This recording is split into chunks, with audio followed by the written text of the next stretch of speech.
Start recording. Great. We can probably get started with our basic intro slides because I think a lot of people know this information, but we'll keep going. So I'm Jamie Jeanette. I'm with Health, Housing, and Homeless Services. Welcome. Apologies for the frogginess. Today we are going to have a training by home base, and you're going to get to hear more from our speakers in a little bit. But today we're going to talk about low barrier services. We're going to introduce some basic, oops, sorry, there we go. So we're gonna have Michelle and Alex from home base. And actually, Michelle and Alex, do you guys, do you want to do this intro part and then I'll do the next slides? I wasn't sure since this is your training. Um, I can jump in. Yeah. So thanks, Jamie, for the introduction. We have an official introduction slide and a couple slides. But my name is Alex, and I'm here with my colleague Michelle. Michelle, do you want to wave? And this is our agenda for today. So we're going to talk about the concepts that we'll be discussing today. We're going to have an overview of trauma-informed services, and then talk about why it's important for us to focus on holistic homelessness and housing services. We're hoping that we can have a 5-minute break in between, but we do have a lot of things to cover through today, so it'll kind of depend on the timing, but that's our goal because we know that these trainings can be very long. Um, and then we're going to talk about engaging participants with holistic homelessness and housing services, and we're going to have some time in breakout rooms to practice what we learned today. And then we'll have some time for a Q&A. And these are Okay. just some. Oh yeah, I'll pass back to you, Okay, Jamie. now we'll go back to sorry. So just a few sort of housekeeping things. So we're going to keep everybody muted unless it's time for specific questions and answers. And so if we drop the hammer on you and mute you, it's nothing personal. We just want to keep things quiet because we're going to have about 100 people in here. Excuse me. If you need closed captions, you can click on the CC on the bottom of your screen. If you have questions, we can type them in the chat, and then also we will have some opportunities where the trainers will say, if you have questions, now's the time, and we can unmute. We'll just do that to kind of control the chaos. And then if you're having any tech issues that you think that we could maybe help with, you can text me on my work phone and I'll see if for some reason like you get booted out of the Zoom or whatever, we can try and help you. I can try and help you behind the scenes. Next slide. Okay, so I'm going to run a quick poll. So, hold on one second. There we go. So we always do this poll. This is basically to figure out who's in the room here. And so we do this, we just want to make sure that the folks that we're training and the folks that we have in our meetings are really reflecting the demographics of the populations that we serve. So we're asking a number of questions. We're asking about race, ethnicity, what kind of role you're in, what your kind of agency does. And this just helps the trainers, the pieces about your role help the trainers understand who's in the room.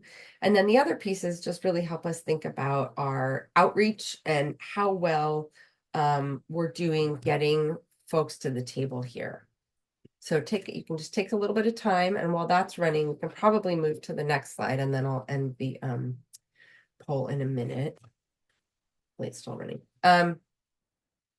In terms of training norms and agreements, so we do this every time. So just some real basic agreements. So we're asking folks to respect the trainers, even if you don't necessarily agree with them. That's okay. And there's a way that we can respectfully disagree. Same with your peers here, right? So you may have a difference of opinion with your fellow attendees. That's fine. We're just asking folks to be respectful. And then the last three are really just thinking about like how much space you're taking up in this forum. And so for some people like me, I'm a big talker. So I have to challenge myself to make more space and to share the mic more and to really acknowledge my power and privilege. Other folks maybe are less inclined to take a risk or step forward. This is a good opportunity to kind of practice that, right? We're not in person. This may be a good opportunity to either ask a question in the chat or raise your hand if that's something that you're not typically inclined to do. I'm going to end the poll real quickly and share the results so that the trainers can see who's in the room. I don't know if you guys can see, but I'll just say We have about 86% work for homeless service provider agencies and about another 37% work for related. About half the people do case management, about 35% do housing navigation, about 16% do mobile outreach. And I think that's it. Okay, next slide. Just a little bit about our training. So we do these trainings the second Monday of every month, and we offer them for all providers in our homeless continuum of care. Sorry. They are required for direct service staff, and they cover a variety of topics. So some of them are required by our big funders. Some of them are things that we've decided are really important for all of our providers to have. Go to the next slide. Oh, this is basically what I just said. Next slide. And one thing I'll add is if you're like in here on some, like maybe your colleague sent you the link and you're signed in under their name, if you can change your name on your screen, that would be great. And also we'll make sure that you have a link so that you can register yourself. These trainings are monitored in terms of attendance, mostly because we want to make sure that all of our providers are getting this information. And so we want to have representation from all of our agencies. Next slide. And then lastly, as we start each of our trainings, we just want folks to think. So these are rhetorical questions. You don't have to answer these right now. But as we go through this, thinking about low barrier services and what that means and how to provide them, start thinking about inequities that you may see in your own work on this topic. So are there some groups of people that you see having different experiences than others? And what do you think that's about? And if you see that happening, are there ways that you have maybe like made an oops and contributed to it, or ways that you've actually figured out like, oh, I see this happening and interrupted it? And then just think about what barriers might still exist and what some of the solutions are. So you don't have to solve all the things yourselves, but we just want you to start thinking as we go through. Next slide. All right, with that, I'm going to turn things over to Michelle and Alex. Thanks so much, Jamie. Thanks for such a great intro. And yeah, so oops, sorry. I like have wait. I'll apologize in advance. I have so many screens. So when I click onto something, it goes on the wrong thing. But hi everyone and welcome. My name is Alex Mitchell, and like Jamie said, I'm here with Home Base, and I'm here with my colleague Michelle. You have probably seen us facilitating other trainings, but we support H3 on a variety of things, including doing some of these trainings. So hopefully, we are familiar faces to you all. Michelle, do you want to introduce yourself? Sure. Hi, good morning, everyone. Happy Monday. Thanks for joining bright and early. Michelle Burns. I'm a directing analyst with Homebase. Yeah, I see a lot of familiar names and faces. And thanks so much to all of you who have introduced yourselves in the chat. It's nice to have a sense of who's here. Yeah, thanks, Michelle. All right, we're actually going to go into a poll before we dive into the content. So, if Jamie, if you want to launch that, but really is we want to hear, we want to do a little bit of a room temp and see how everyone's knowledge or understanding of trauma-informed, low barrier, housing focused, and person-centered services are. That is such a mouthful. And we'll talk about all of these different terms in a little bit. But yeah, we just kind of want to see. We want to see where everyone's understanding is. So we'll give it a few seconds.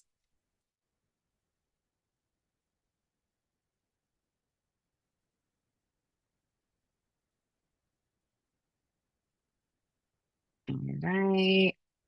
Maybe a few more seconds.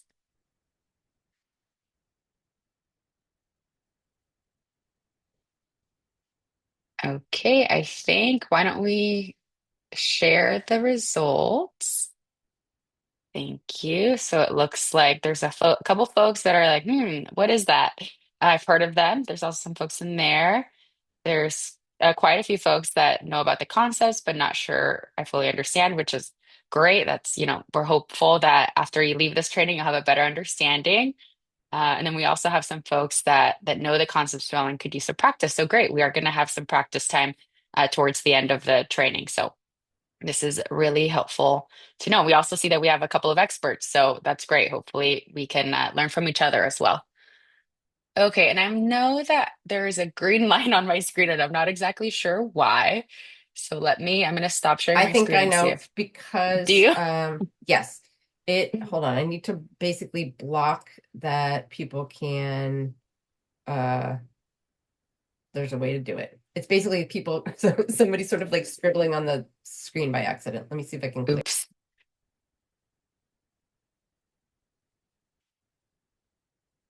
Continue and I'll try and fix it.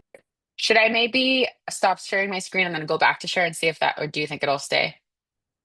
No, I think I got it. It's the annotation stuff. All Let me right, see. we'll keep going. We'll see. If it doesn't go, we'll try the other way. Uh, Okay. All right, so these are some of our goals for today's training really is to help folks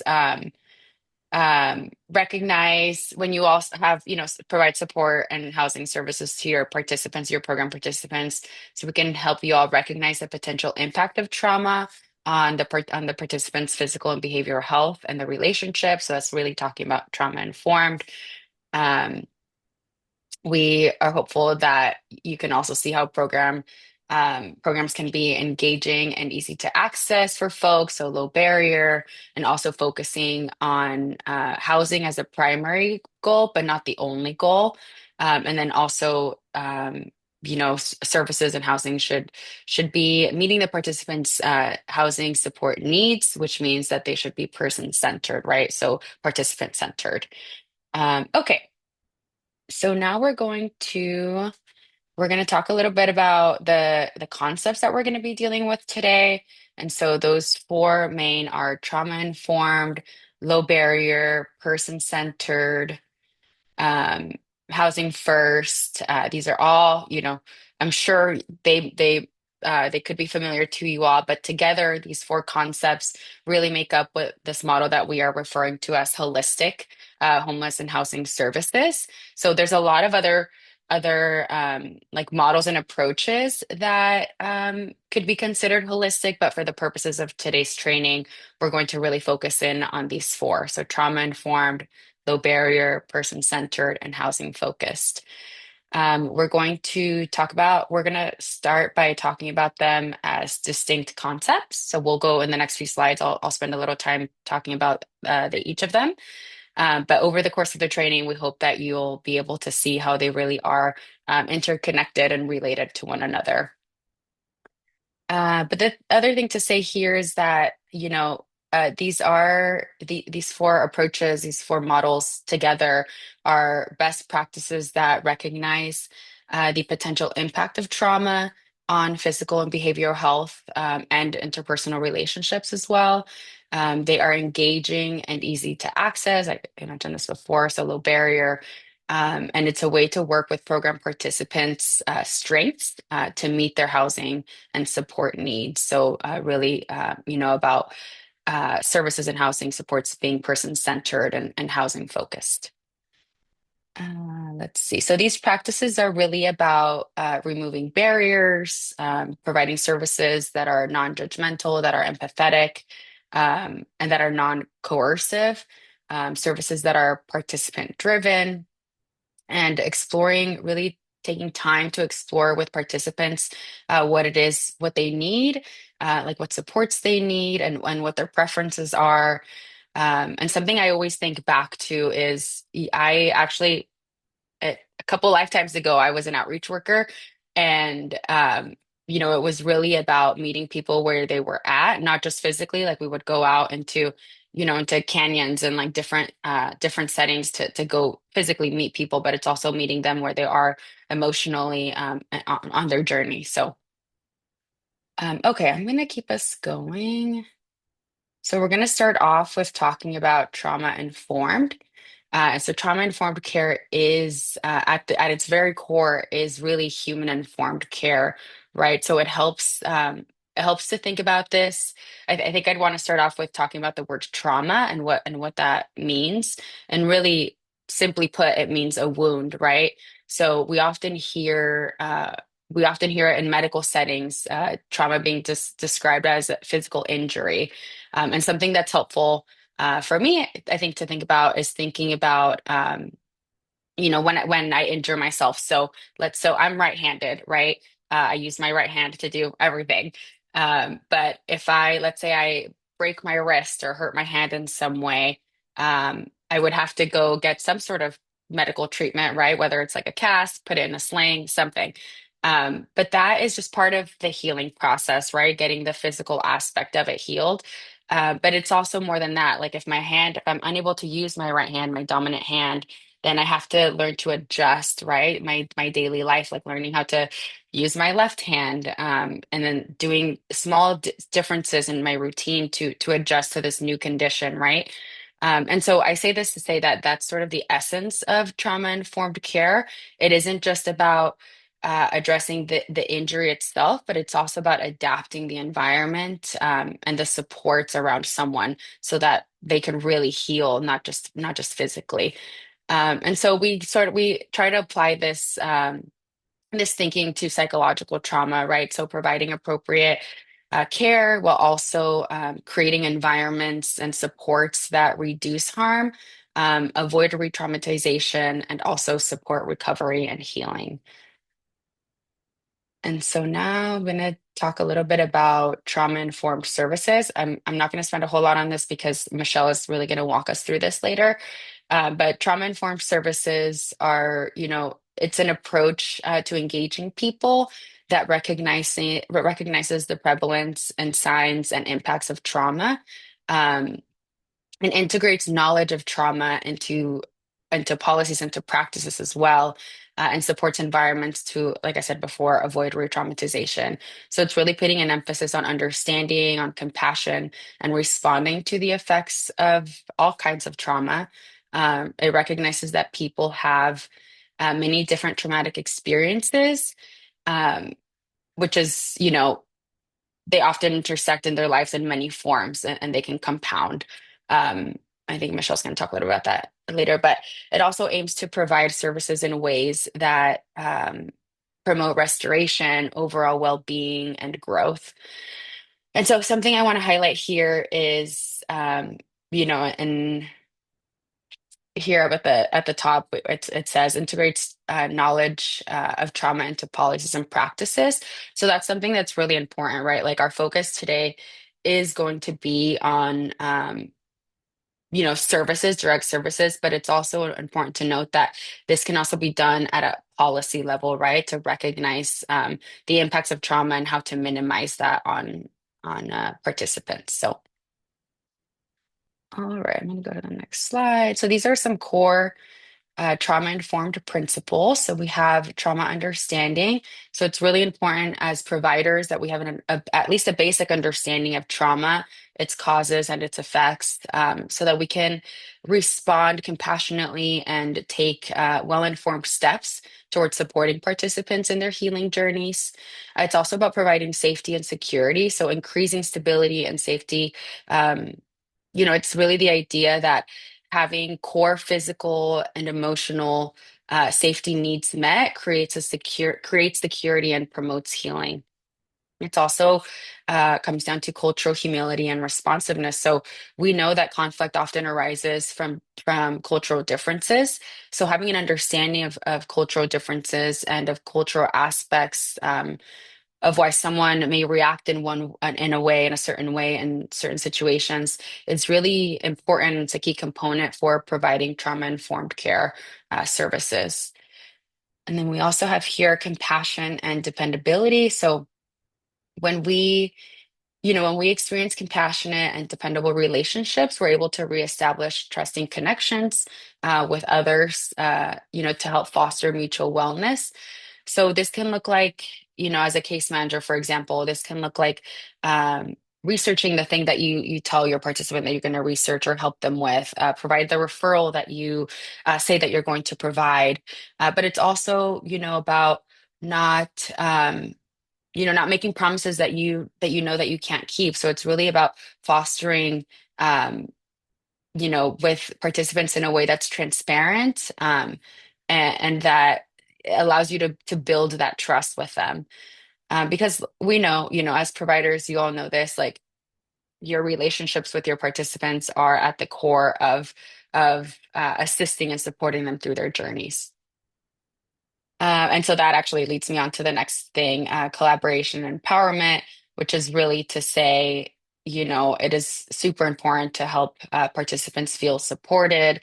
And for example, when you're working on a housing plan, like making sure that you're really listening to the participants and acknowledging their needs, and not putting assumptions on what you believe is that they need, or what make them feel better, what would make them feel safe.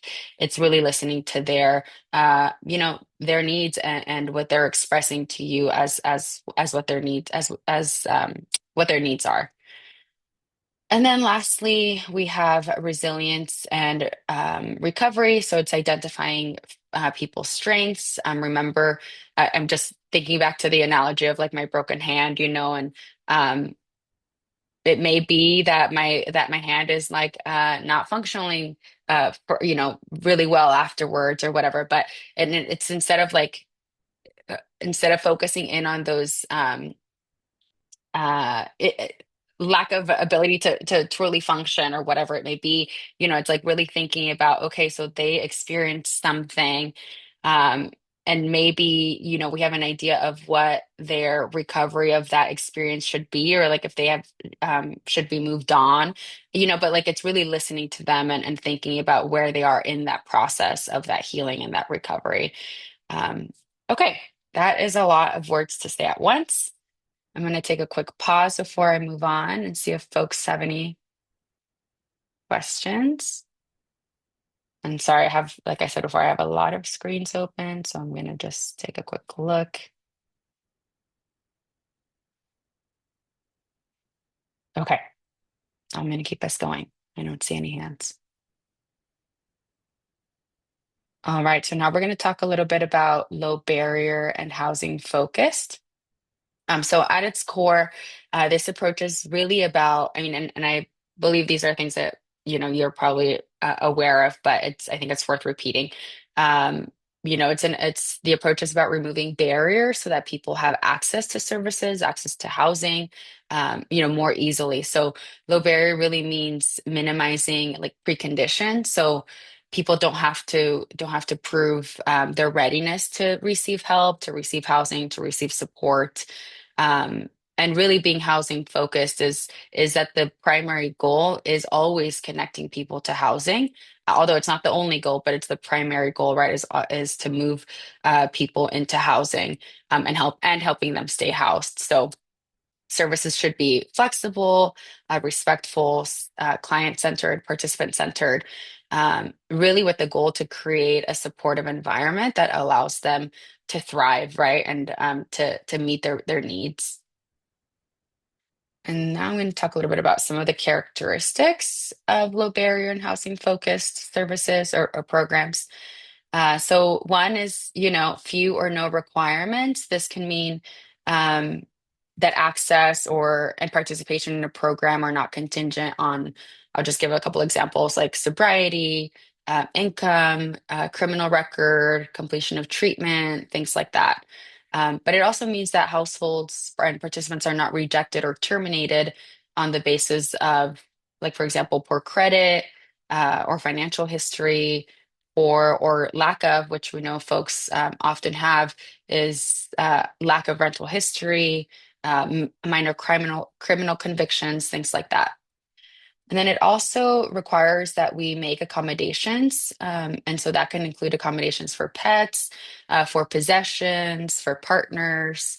Um, Accommodations are proactively provided to ensure that folks have fair access, specifically for folks with disabilities as well. So it's really thinking about that as well.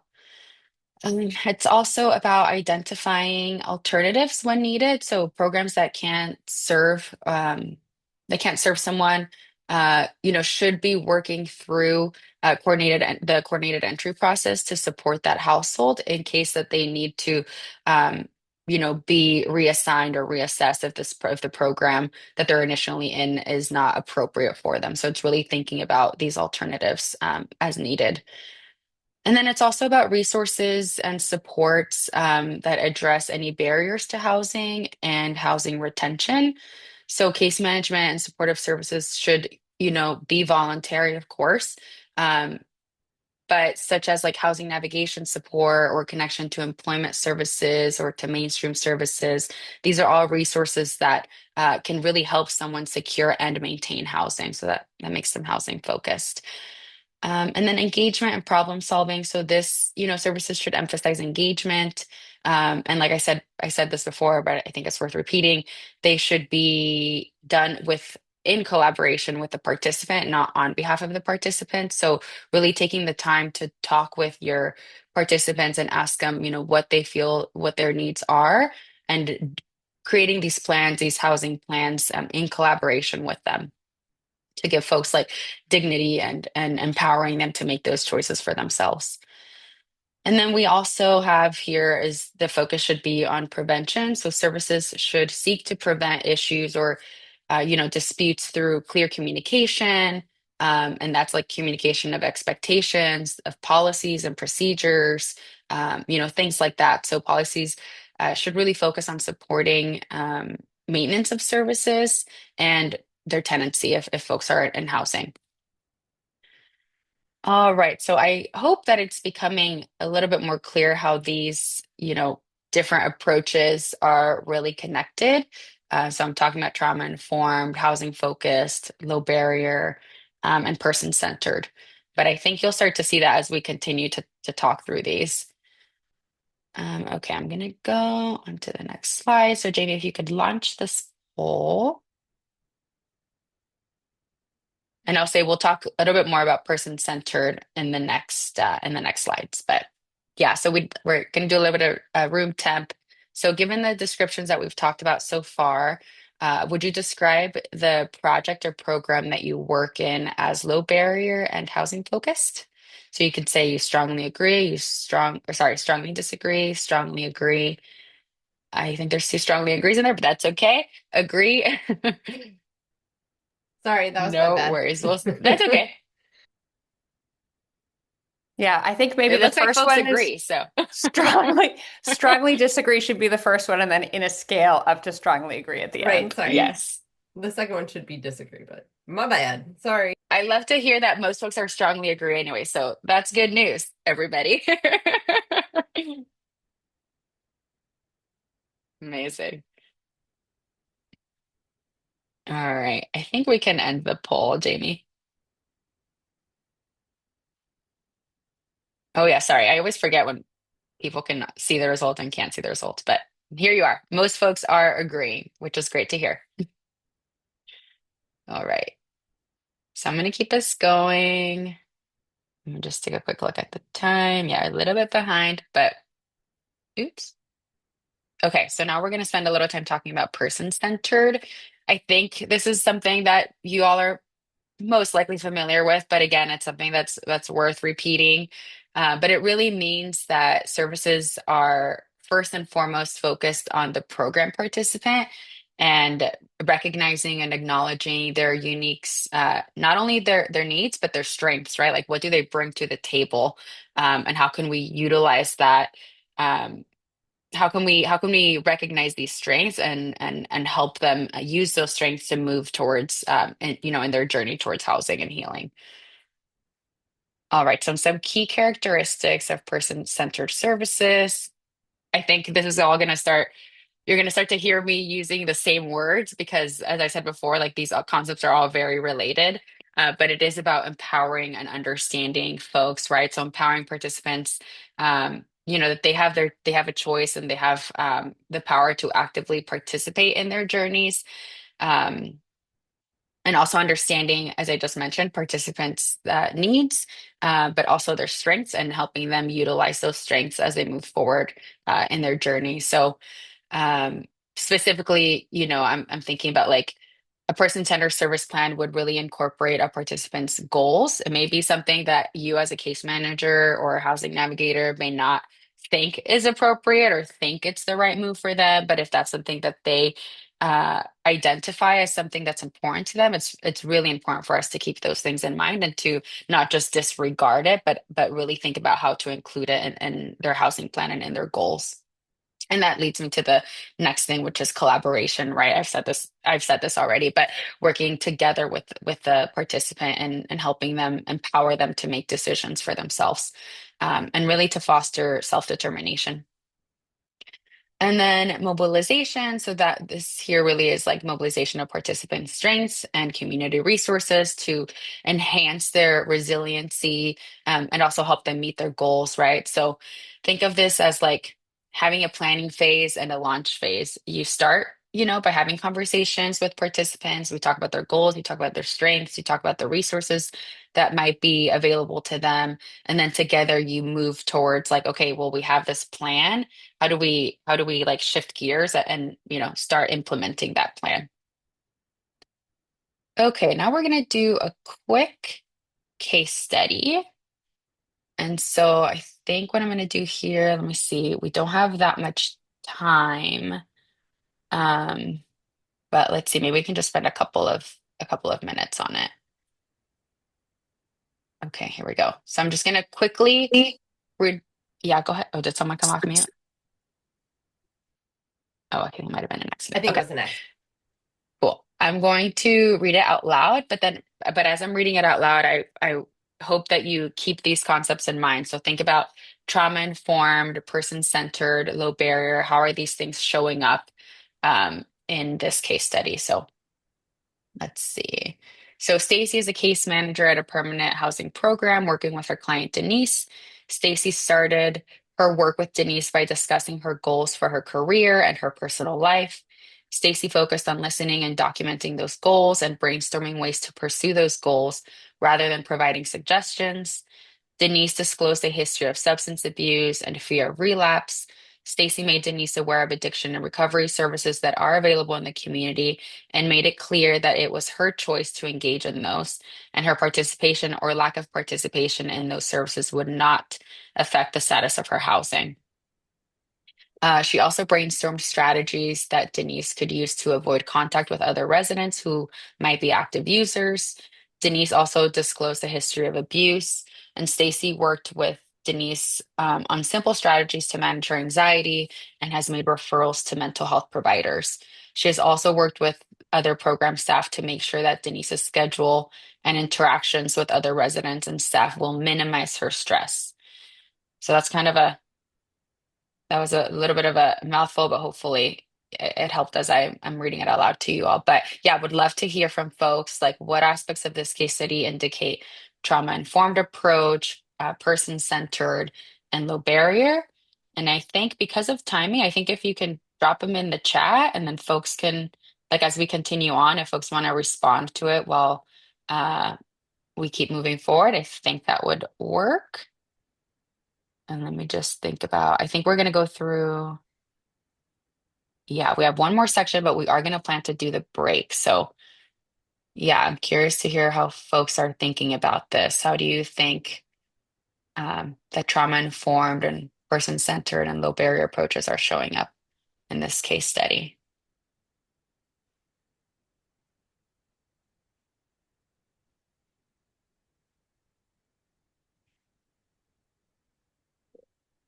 And that's okay. I know it's like quick thinking on your toes, so And no do worries you if things aren't coming prefer up. people to put in the Yeah. chat or unmute? Either way. Yeah, in the chat, I think would be good, mostly because we are running a little bit short on time and I want to make sure that we still have some time for the break. Okay, I see a couple comments coming in. The case manager allowed her to have this space to talk instead of jumping in with answers. Love that. In terms of trauma informed, Stacey is aware of Denise's history of substance abuse and her fear of relapse. That's right. Denise made it clear about Stacey's participation. Yeah, participation would not affect her status in the housing program. Absolutely. These are all great. So folks can continue to chime in. Case manager offered resources to help remove barriers. I think the person-centered approach is she made it all about the client and respected the client's autonomy. Definitely person-focused and making recommendations to other services that were Denise specific. I love that. Yeah, so very centered on the participant. Amazing. Case manager made her feel welcome in order to trust her to open up. I love it. Thanks, y'all. I'm going to keep this going, but if you have other ideas, feel free to keep putting them in the chat. These are all so great. Okay, I'm going to pass it over to Michelle to talk to us about trauma-informed services. Great. Thanks, Alex. Thanks so much, everyone. Loving seeing your responses in the chat. And having worked with a number of you over the years, I know you all have so much expertise in this area. I know we have a lot of direct service providers here, case managers, outreach workers, and just really appreciate your expertise and hearing from you about how this intersects with the work that you're doing. I just also want to take a moment to say, we are talking about trauma, and within that context, just want to note how important it is that everyone here also takes care of themselves.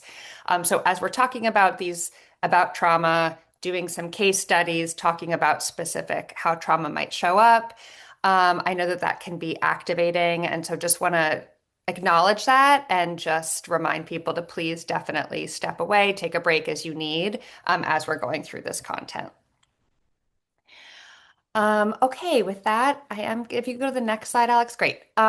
So trauma really can be defined by these three E's, event, experience, and effect.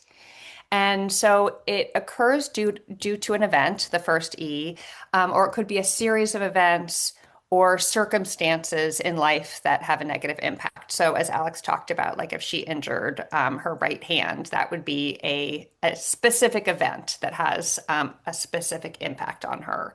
And then the actual extent of the trauma from that event is affected by the experience and how it disrupts that person physically and psychologically, and the effect it has on that person's life.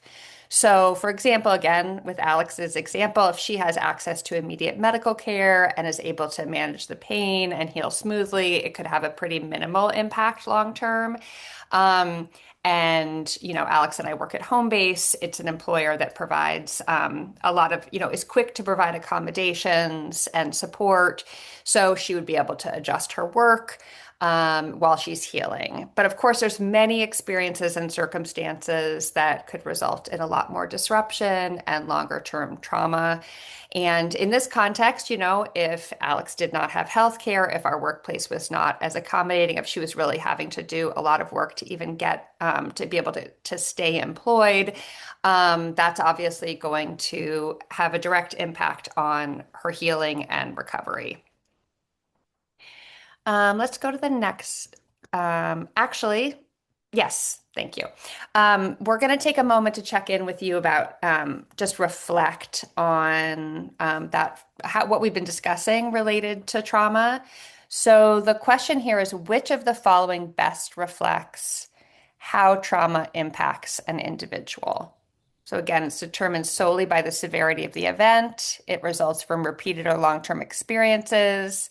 It depends on the event and how it affects the individual's physical, psychological, life circumstances, or it only occurs when someone lacks access to medical care. So you can go ahead and take a moment.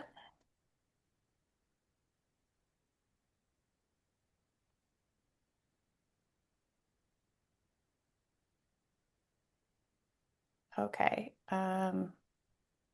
I cannot see how we're doing on responses, but if it seems We've got like 50 something.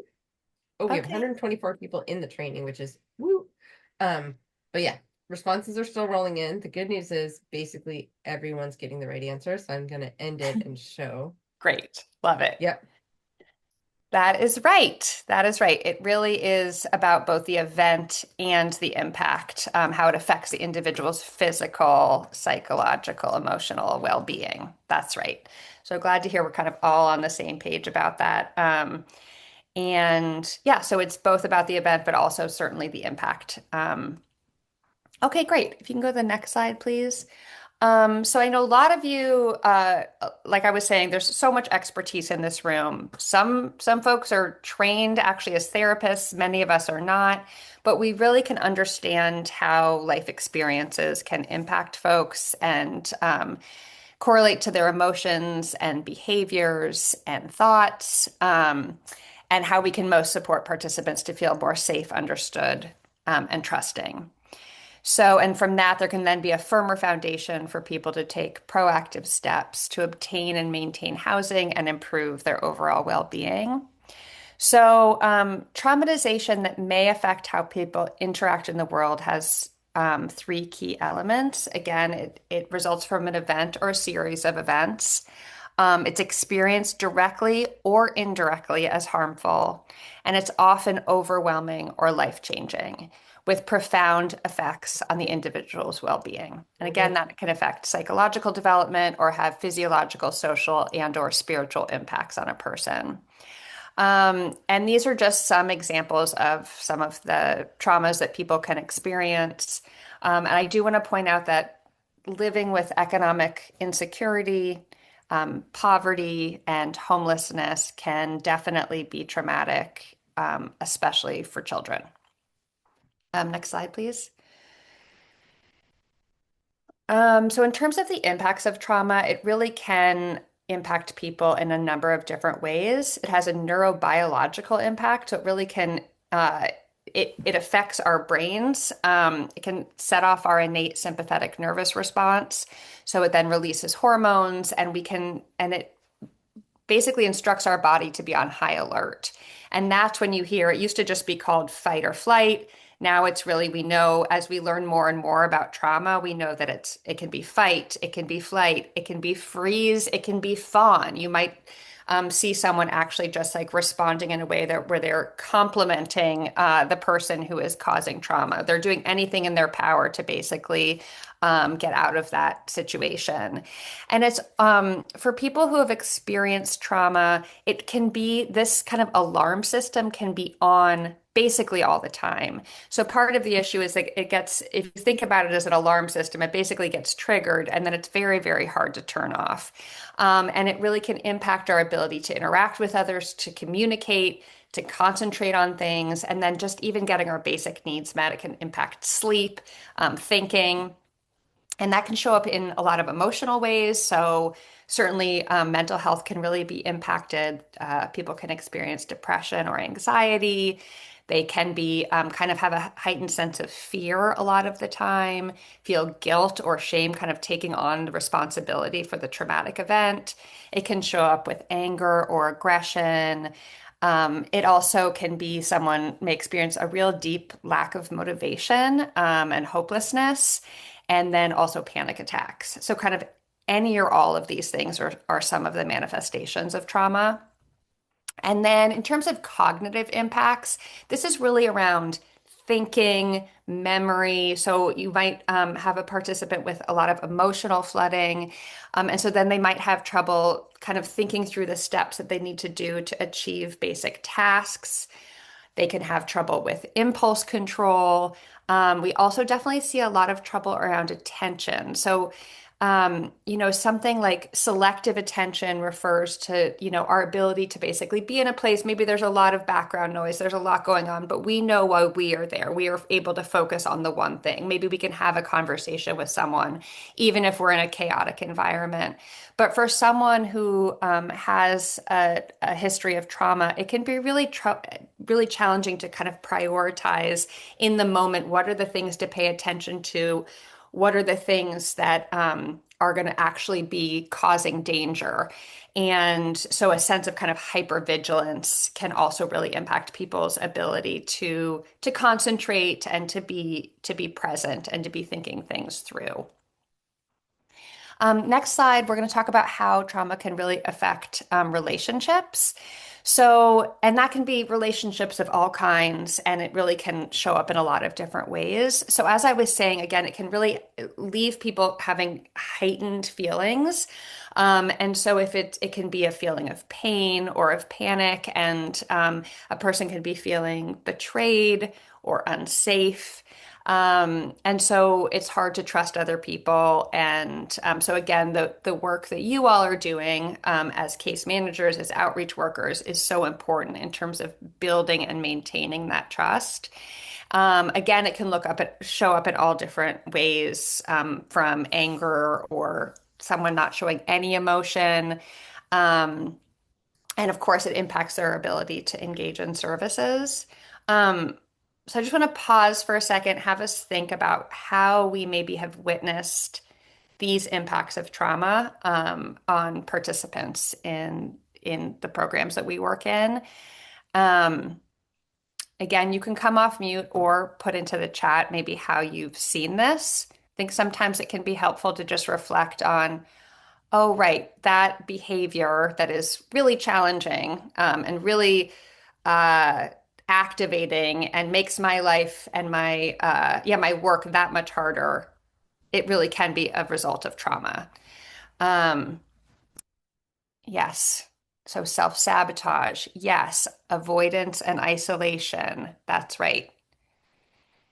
Um, I was thinking about a young woman that I worked with who had a long history in the child welfare system and a lot of childhood trauma.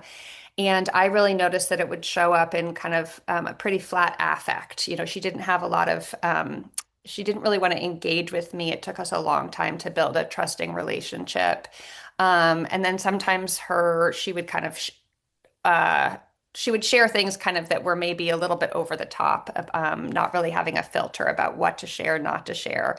And it really was such a reflection of kind of her trauma history, and that's how it was showing up for her. Okay, you can go to the next slide, please. We're going to talk a little bit of good news, and talk about, you know, what what are the good news around dealing with trauma, right? So first of all, not everyone has all of these impacts. These they can, and they can have some or all of them, and then some have very few. And we also want to remember that we have these internal and external resources that we call protective factors. And that's both things like in our physical bodies, in our minds, in our emotional selves, and in our external lives that can really help to reduce the negative impacts of trauma.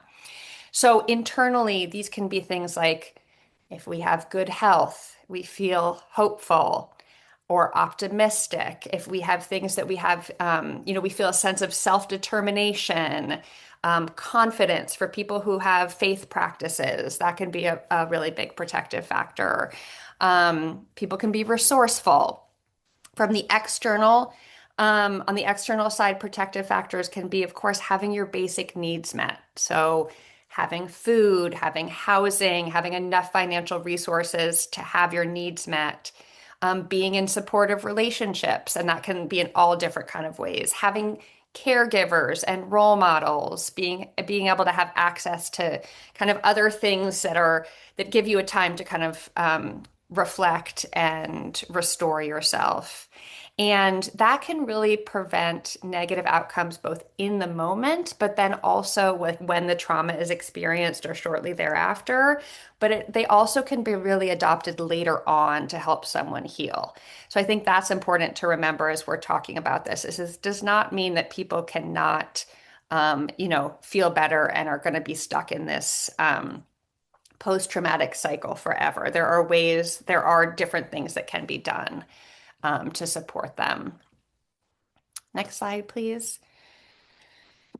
So in terms of homelessness and trauma, the very experience of being unhoused itself really is traumatic. It takes away a lot of the external protective factors like basic human needs for shelter, for safety, um, as well as some of the internal factors like health and feeling hope, feeling self-worth. And it's also important to remember that trauma can itself be a contributing factor to cause homelessness. So, for example, going back to the broken hand example, if that is something that someone relies on for employment and it's not addressed because there is not adequate medical care, it can result in loss of income. It can result in potentially an excessive use of painkillers. It can result in depression. Kind of all of these things can kind of snowball and ultimately result in homelessness. And then the other thing that can definitely be a contributing factor is systemic trauma. So a type of trauma that's ongoing and relentless throughout someone's life due to their identity or community. So, for example, racism, homophobia, ableism, like all of these things, like based on someone's identity, can be continue that are so pervasive in our world, can continue to re-traumatize people, and also can be really have a big impact when we look at who experiences homelessness and the disparities there. That also certainly has to do also with traumatic experiences based on identity. Next slide, please. So a number of you may be familiar with this book. It's by Dr. Bessel van Kolk, and he wrote this book called The Body Keeps the Score, and has been prominent really in the study of how trauma affects people since the 1980s. And this is a quote from the book: traumatization occurs when both internal and external resources are inadequate to cope with an external threat, either real or perceived. So again, in some of these cases, people experience real trauma, and then it can kind of be this ongoing cycle because of the perceived threats that kind of get activated in the body and the mind. So it's not just the event, but it's the effects of not having the internal and or external resources to protect a person. And then there can really just have this overwhelming inability to handle the threat, which then results in feelings of helplessness. You can go to the next slide, please. So as we reflected on earlier, traumatization can show up in the course of providing services, and as a number of you kind of chimed in as well about this. So we may see, again, a lack of trust, inappropriate responses, difficulty asking for and accepting help, or difficulty sustaining relationships. And based on what we're hearing from all of you, I'm definitely seeing that this is something that you've experienced also as service providers. Let's go to the next slide, and again, just pause for a moment and see if there's other ways that trauma affects the individuals and families that you work with. If there's any, again, feel free to come off mute, or if there's things you want to put into the chat. Okay, great. I'm seeing there's also some things here I had not seen earlier. Yeah, so this is really helpful, like seeing about like the trust issue. So seeing it when neighbors are slow to trust us, that we're here to help because of their past issues, having other CBOs or government agencies let them down or ghost them. That's very, very valid. Yeah, seeing that that The Body Keeps the Score is a powerful book. I've used snippets of it in groups. That's great. Yes, for sure. Okay, just reading this next one. A consumer who is gay and experiencing homelessness. He and his partner tried to stay in a homeless shelter, and they said it was super traumatic because they were being threatened and they had to flee. Yeah, they feel safe staying in their own car, and they will never stay in another shelter. And yes, how can they gain trust if they are not feeling physically safe in a shelter environment? That is very true. Yeah, having trouble following through on agreements, increase or worsening an illness. Yeah, these are all exactly the types of things that we see. Okay, next slide, please. So in terms of trauma-informed implementation, this is really making sure that there's trauma-informed approaches to housing and services. So this is going to touch on some of the things that Alex was saying earlier. So again, it's facilitating the coordination of services and resources and education rather than doing it for someone, and having ongoing collaboration and communication with the participant and potentially with the participants' families or support system to continue to provide these services. So there's really 5 key principles. The first one is safety. So there's both like the physical safety and then the emotional safety. So from a physical perspective, really there's, been studies showing just like how physical space can really create a calm environment and can really make a difference for people. I've definitely also seen that for people who have had experiences of incarceration, and making sure that any sort of service environment that they're going into is not kind of triggering that trauma from being incarcerated. And then definitely boundaries from like the kind of internal safety perspective. It's having clear and consistent boundaries so that there's emotional and physical safety as well. Um, and that can also both the boundaries for the participant, but also boundaries for the staff.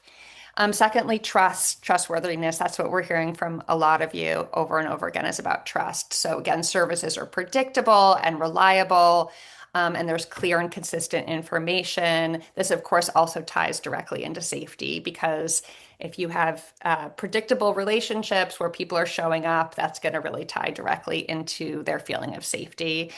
Um, as well. And as staff, it's so important that if we're going to be doing something, that we follow through on it. If you're not able to follow through on it, being able to communicate that directly and really having that transparency. Um, and so one example of that would be, if you are working with a participant to help them identify a housing unit, instead of saying like, oh yeah, I'll follow up with you when it's open, just really setting that clear expectation. Let's follow up every Friday and I'll give you a status update on what's going on with finding that unit. The third element is around voice and choice. So here we're really talking about the participant being provided with options and deciding what to work on. So them being given as much autonomy as possible. So again, setting their own goals, their own priorities, so that as service providers, the role is really more of a coach rather than doing things for them, which then also, of course, ties in with collaboration and empowerment. So doing things with the participant rather than the participant doing things themselves. Modeling how to make a phone call to a specific place and then sitting with them as they make the phone call. And then lastly, empowerment, remembering that the participant is really the experts. They have the solutions. You also are going to be bringing a lot of resources to them, but they also need to be empowered to be able to act on those resources and to really focus on building skills that they have. Okay, let's do one more just quick like kind of summary of this. So overall, when we're talking about implementing trauma-informed approaches, we're saying realize, recognize, respond, and resist re-traumatization. So again, realizing how widespread of an impact trauma can have, recognizing the signs and symptoms of how it can show up with participants and their families, respond by integrating the knowledge of trauma into how you are working with participants, and then, of course, resisting re-traumatization. So one thing that, I am sure many of you are aware of is it used to be kind of the what is wrong with you, and there's been a really active push to have it be, okay, what happened to you? So really be thinking about the traumas that people have experienced rather than pathologizing them. Okay, we are now at 11. I think what we're going to do now is take a 5-minute break. Feel free to turn off your cameras, walk away, whatever, and let's come back at 11:05 and we'll get started again. Folks had an op Oh, thanks, Jamie. Hopefully, folks had an opportunity to stretch their legs, maybe grab some water, grab some coffee, or okay. So now we're going to pivot a little bit and we're going to talk about the why of all of this. So why holistic homelessness and housing services. I'm going to go to the next slide. All right. So holistic services really, we started off with that term, then we talked about the 4 different models: trauma informed, low barrier, housing focused, person centered. All of these approaches, together really bring us to this idea of a holistic model. Um, and really, the idea behind it is that it's a better way to meet a full range of people's needs, right? Like we've talked about before, like people have um, unique needs and will therefore like require specific support. Um, so doing this kind of approach leads to stronger residential stability. So people are more likely to obtain and maintain housing when services are aligned and responsive. It also leads to broader social benefits. And so that can include improving health, increased community integration, reducing and of course, reducing the use of crisis systems. And also, these are more effective, right? More cost effective, as they reduce the reliance on emergency services, like shelters, hospitals, and jails, and things like that. So ultimately, the idea is that holistic services create better outcomes for individuals. And stronger, not just for individuals themselves, but also create healthier and healthier communities as a whole. So now we're going to spend a little bit of time talking individually about these three: residential stability, social benefits, and cost effectiveness. But we do want to reserve time for breakout rooms. So um, bear with us as we get through this final content. Okay, so residential stability, trauma-informed care, low barrier, housing focus, person-centered services have all been shown together to lead to increased housing stability. So that means a greater housing retention and longer stays in housing. Research, I'm not going to spend a lot of time on the research, but I, just want to say it. Research has shown that even after someone spends years experiencing homelessness, services that reduce barriers, that are focused on housing, that implement trauma-informed approaches, and really recognize the voice of the individuals, of the participants, result in longer-term housing stability. Multiple studies have shown in both urban and in suburban environments, have shown that housing retention rates from 78 to 88% for programs that incorporate these holistic models versus rates from 30 to 47 in more linear residential treatment or treatment first programs. So that is a substantial difference, right? And this is all, we mentioned this at the beginning, but this is all evidence-based, right? Evidence-based practices. All right. And the next piece here, I briefly talked about it, is social benefits. So yeah, in addition to housing stability, participants um, that receive services that are holistic, um, they show improvement in overall well-being of folks. So that means improved psychological well-being, increased integration into the community, into their communities, higher housing satisfaction, lower incarceration rates, and last thing I'll say, there's no greater rate of alcohol or substance use. And so studies, have shown that there's a lot of studies I have here in my notes that I could go over, but I don't think we have the time to talk about all of them. But one thing I'll say is, studies show that participants report higher housing satisfaction when living in more independent, scattered site supportive housing settings as compared to congregate supportive housing or community residences. Another study showed that living in their own, similarly in their own scattered site apartments described the importance of having a home in terms of privacy, normalizing daily activities, and a secure base for self discovery. All of which foster greater sense of belonging in the world. So these practices, really do have impacts on folks' ability to it really integrate back into their communities, and so overall increasing overall well-being. I'm going to go to the next slide. So cost effectiveness, again, is another, um, you know, outcome of this. And so although we are not, we should never decide uh, determining a program's value based solely based on cost effectiveness. The reality is also that resources are often scarce. And so that is something that we need to talk about.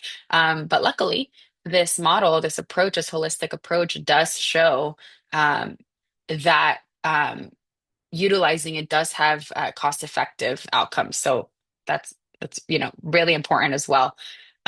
They studies have shown that this model helps reduce cost overall. There's declining cost over time, and then also reduces strain on community resources, which, as I said, and as we know, are very limited. All right, I'm going to go into the next slide. So, holistic homelessness and housing services. Really the sum here is that we're calling this model, this holistic model, those that include trauma-informed care, that are low barrier, that are housing focused, that are person-centered, and that are evidence-based. These are all effective tools individually on their own, but also using them together, right, are effective is an effective tool to support participants going through this journey.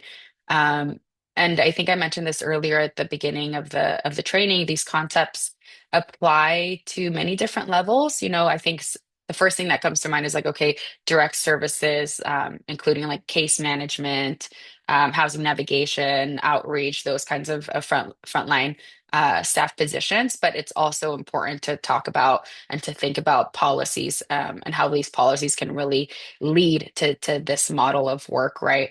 Um, but yeah, again, so services should be voluntary, low barrier, and really, I can't like say this enough, but really focused on the needs and um, the unique strengths of the participants in these programs. But they are not just concepts. Like we've talked about this. I think we've provided some examples of like how this can actually look like in practice, but it is more than just a theory yeah, it's more than just theory. It must be practiced and they must be implemented, right? Both at an individual level, but also on a systemic organizational level. Okay, and so we're just briefly to recap on these outcomes. So the outcomes that we see when we do implement these practices, that reduce, that are trauma informed, that reduce barriers, that focus on housing, that support personal choice, and strengths are better overall for adults and their children. They increase housing stability. They decrease high costs of crisis-based emergency services. Um, yeah, and they also they not only have a positive response for the participants that are being served by these services, but also for the providers as well. Okay. Oops. Oh yeah. Okay. So yeah, overall, this is just like another graphic to show you of like all of these approaches that we've been talking about and how they relate to one another. They really are, implementing this holistic model do result in longer term housing stability and improved overall well-being. And that's the goal, right? Of everything that you all do is the goal is to help people go through this journey into getting into housing, but also just general well-being, right? So can't I feel like I've said that so many times this training, but I think it's worth repeating. Um, yeah, and I think ultimately it allows folks, to start thinking beyond their immediate crisis, that they're in, but really to start thinking about their future and how to problem solve, and really identifying their own solutions into how it is that that they want to continue on their journey. So it is.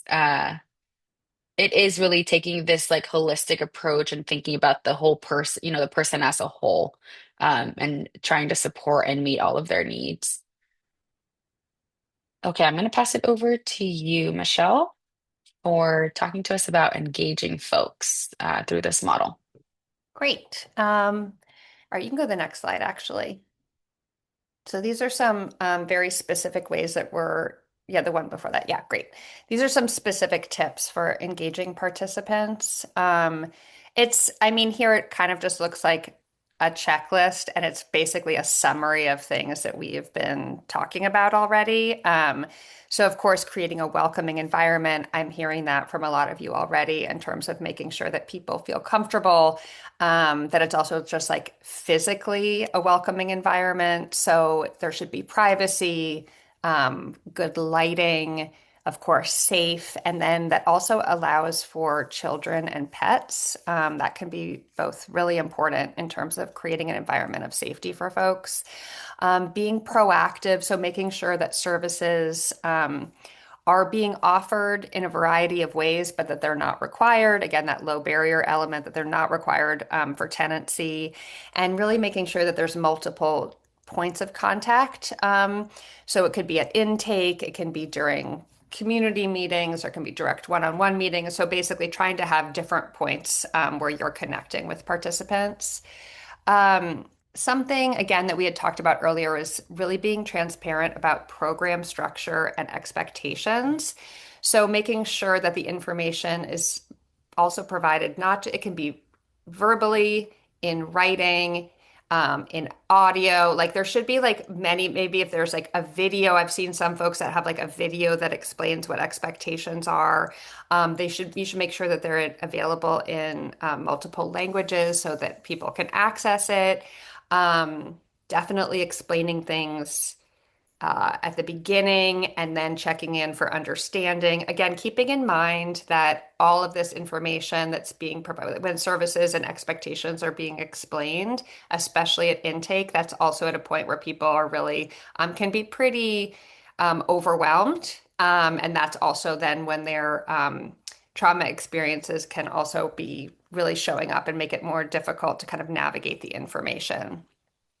Um, Services should, of course, be accessible and flexible. So, um, like I said, again, making sure that you have materials and staff available that can communicate in the participant's language of choice. You want to consider neurodiversity as well as physical disabilities and make sure that you have accommodations available for that. Remember that people have different schedules, like people have children and childcare needs and pets. And of course, like being flexible, but of course, also ensuring that you are maintaining your own boundaries as service providers, and that there's multiple ways of communication. So it could be phone or text or in person, office hours, that type of thing. Going to the participant's living location. We want to make sure to co-create a service plan with the participant. So again, going back to that collaboration piece that really focuses on their strengths and and their immediate and longer term needs, and then revisiting that plan regularly. So it's not just something that is created once, but is regularly kind of referenced. Also, it's important to know what the participants' motivation are, right? Like, because we're all going to be more likely to meet goals if they're ones that we've identified for ourselves and that we are ourselves motivated to reach. So if it's something that's not being imposed on us, but something that we recognize as important, that's also going to make it easier. Um, Another thing is you can use this acronym DARN. So it's to recognize a participant's kind of interest in doing it. So the D is for desire, like what is the desire here? Okay, for example, like I really want to stop smoking. The A is the ability of the participant. So, like, I have the ability to be able to stop smoking. This is going to be possible. And then R are the reasons. Why are you doing it? So, okay, I want to do this because I know that it's going to make me feel better. I'm going to be having less trips to the hospital as a result of this. And then N is needs. So in this case, like I need to, and then fill in the blank, basically. Um, and again, it's going to be respecting participant choice while also at the same time providing the information that they need to make those choices or to support them and support them in finding the information that they need.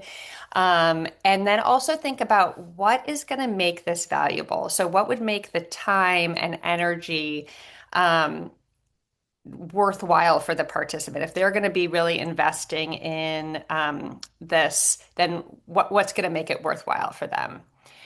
Um, oh, okay. I see a question. Oh, yeah. And I can also put, yeah. So darn, let me do that again. D is desire. A is ability. R is reasons. And N is needs.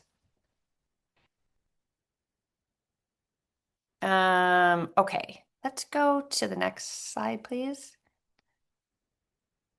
And again, we had talked earlier about kind of the key elements of trauma-informed care. And so just keeping that in mind, revisiting this again, I talked about this earlier today, but thinking about these when providing services. So again, safety, trustworthiness, voice and choice, collaboration, and empowerment. So, safety is just like really demonstrating that any sort of engagement with services will be safe. So making sure that if a participant stops engaging, that you have a follow-up plan with them, so that they really do have, if they are not feeling safe in that particular moment, that you have the ability in the future to re-engage with them. For trustworthiness, really making sure that you're building rapport, having follow-up, having transparency. Again, making sure that you are really following through when you say you're going to be doing something. Choice is the participant really being able to identify their own priorities, and that there's flexibility in terms of where service provision is. Collaboration is that there's going to be really active participation by the participant. So it's not driven as much by the case manager as it is also in partnership with the participant. And then the empowerment is really making sure that participants are building their capacity to meet their own needs. And so also having that capacity to kind of self-advocate as well. Um, so that's again just a summary of that. We're going to actually now move on to breakout rooms. So I really have appreciated how much people have been active in the chat, and this is going to be a chance for you all to like be in conversation with each other too. So I'm going to turn it over to Alex to explain. Yes, thank you, Michelle.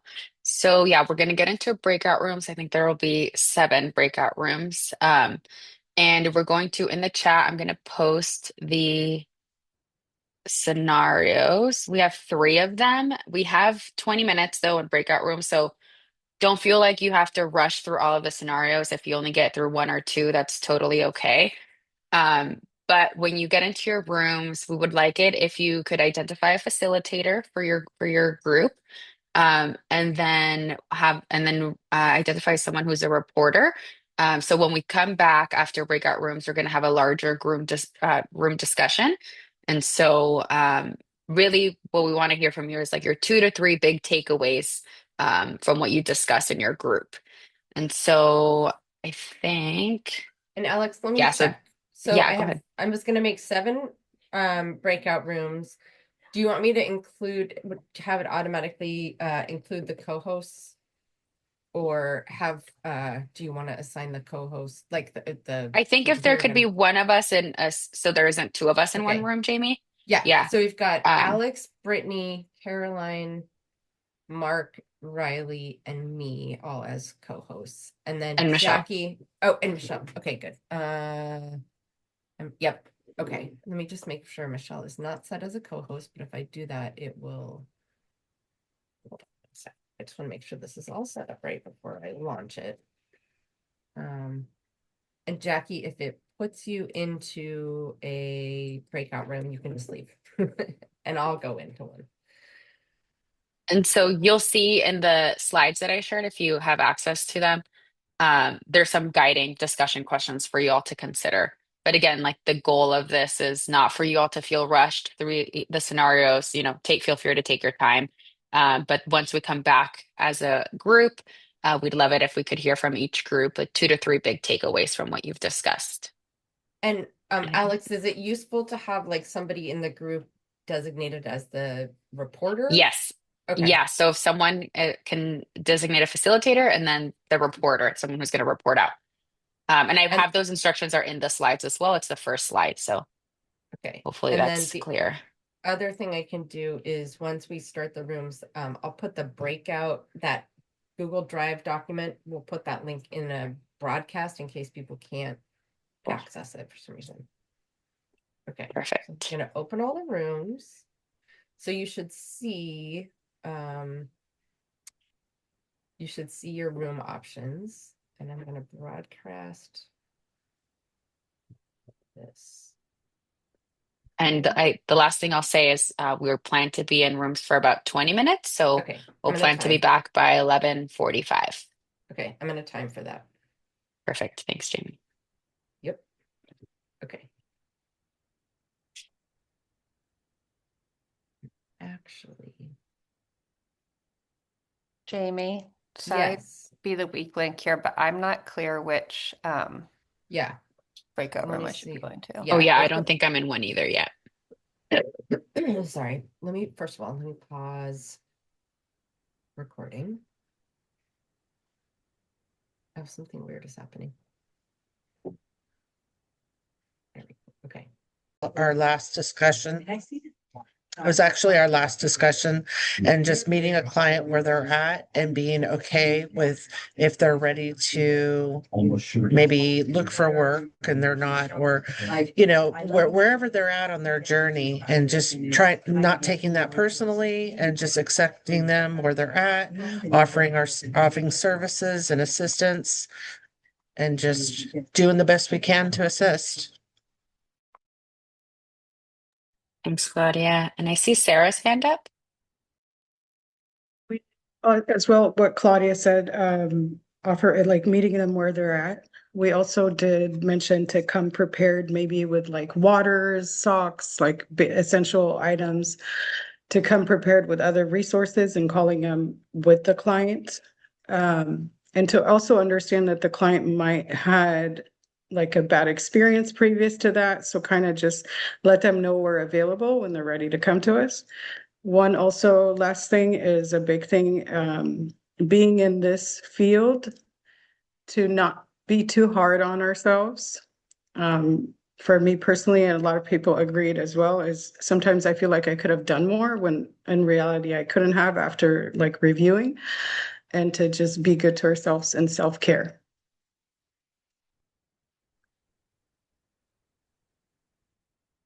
Thanks for that, Sarah. Yeah, all really great points. I just want to hop in though. I didn't realize that some of you were still trickling back from your breakout room. So if you didn't hear the beginning of this, is we're doing a large group report out. So if anyone wants to share any 2 to 3 big takeaways from your breakout room, I can share for our group. go ahead. Yeah, so we talked about some of the similar things that the rest mentioned, like safety, creating trust, allowing clients to, feel empowered with services, so not forcing any service upon them. And then the importance of understanding the resources that we're connecting the clients to. Also creating a connection with them with like basic needs that they might have. And we can start off like, with some very basic, such as like socks, foods. That would be like a good way to kind of build rapport and then kind of go from there. And not overwhelming them and just kind of meeting them where they're at.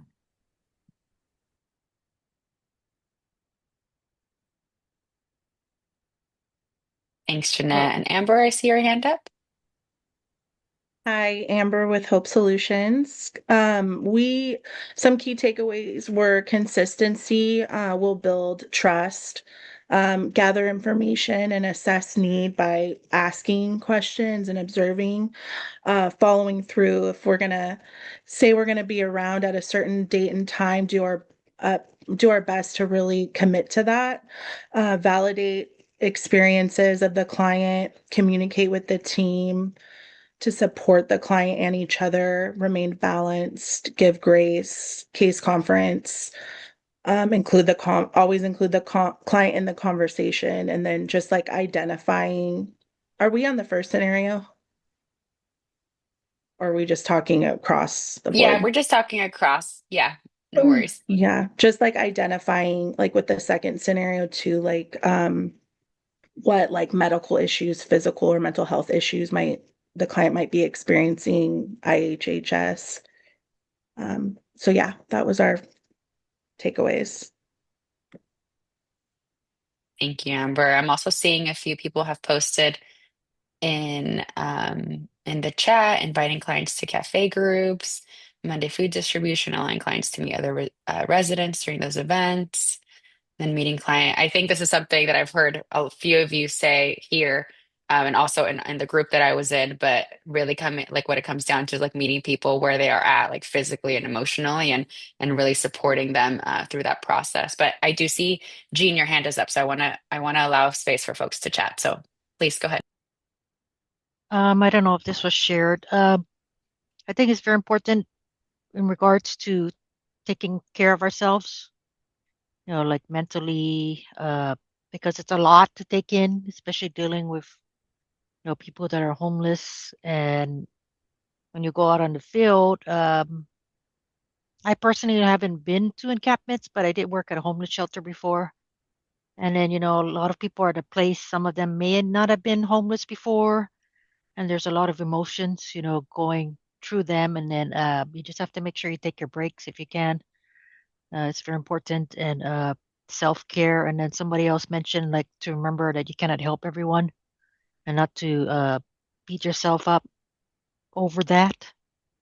So I think, you don't want to be burnout. Work-life balance is very important. So I just wanted to put that 2 cents in.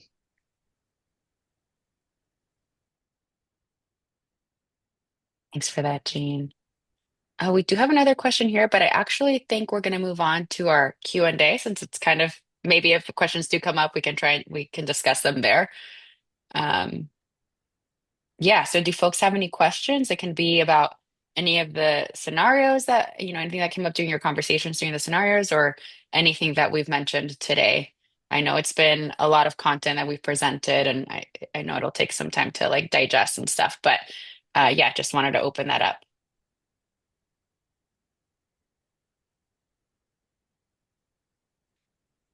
Think Amber has her hand raised, and then I think Wendy in the chat wanted to say something.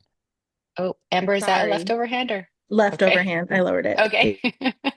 And then let me check I see JC hands up. Yeah, Go ahead. I really have to reiterate how important it is to practice self-care as providers. If the PTO is there, and I love the fact that I can communicate with my team and I can sense when it gets a little bit overwhelming, right? I'll either step in, support in the task, but I cannot tell anybody enough. If you don't practice self-care, you are no good not only to your partners, but your family or your natural supports because it'll build up. And then cortisol is real. I'm not a medical provider, but I will say that I cannot stress enough. Self-care is so important in order for us to effectively, support our partners in the community. And I ensure that I take it.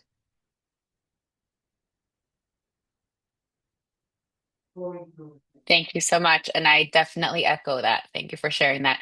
I do see, Mike, you have your hand up, but Wendy had requested on the chat. I see that you are not able to raise your hand, but Wendy, if you could come off mute now, that would be great. And then Mike will go to you. Yes, thank you for that. Yeah, to piggyback off what JC shared as well, I was just going to go back and share regarding what our group had shared about self-care. It's just reminding what anything was said when meeting with these clients and partners is not to take anything personal. Make sure that prayer and detachment, I know that's something that's very something that I wanted to share as well. And just having your patience with all this, decompress when you can, when you're away from clients. I know the self care is really huge. So I definitely want to just wanted to share that information. Thank you. Thanks, Wendy. And then Mike, go for it. I recently got into homeless prevention with St. Vincent's. One of the things that I've often thought about with homeless people is the turning point. What is the turning point that makes them decide they're going to go homeless? What makes them walk away from their home or their loved ones? I've talked to quite a few people who have come back out of homelessness. And I think if I was more aware of those turning points, when I do sit at the table with folks, I can see or understand those triggers. Any ideas on turning points?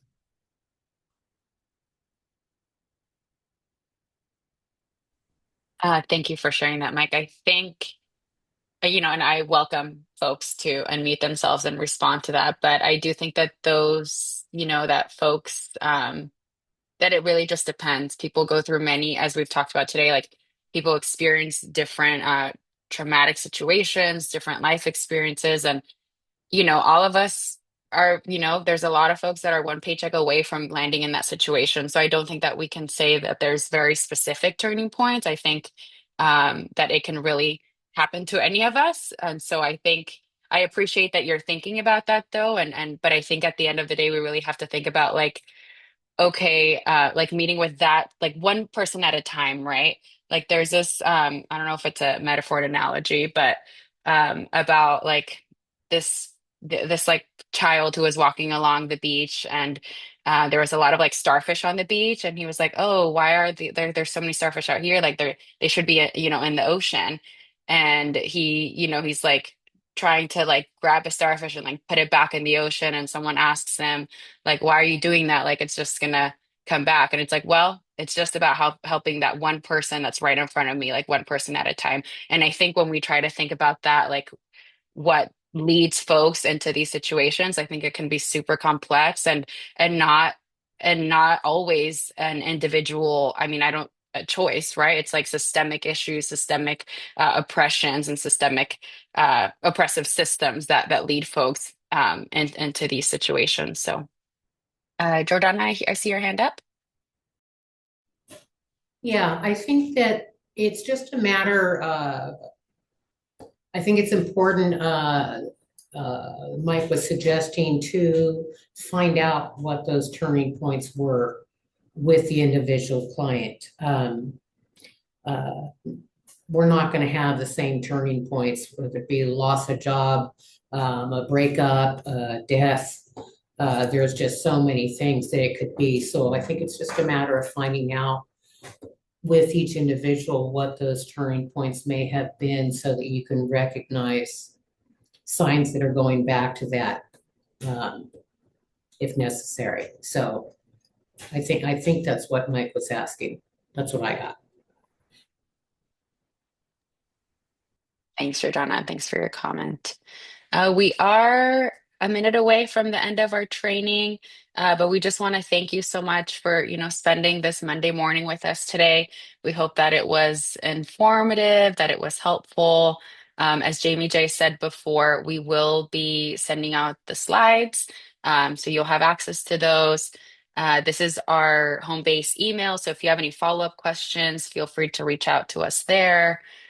And then this is our home base has a newsletter that we put out. So if you're interested in signing up for that, you can take a picture of this QR code and it'll lead you to our landing page for the newsletter.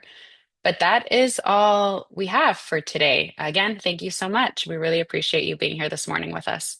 Thanks, guys. And I dropped a link for a survey at the end. If you can take just a quick minute and fill that out, that'd be super helpful. This is the first time we've done this particular training, so definitely want to get your feedback, and I'm going to email you this link as well. Thanks, guys. Thanks all. Everyone. Thank you all. Michelle, are you still on the call? I am. Who is that? Ah! Courtney!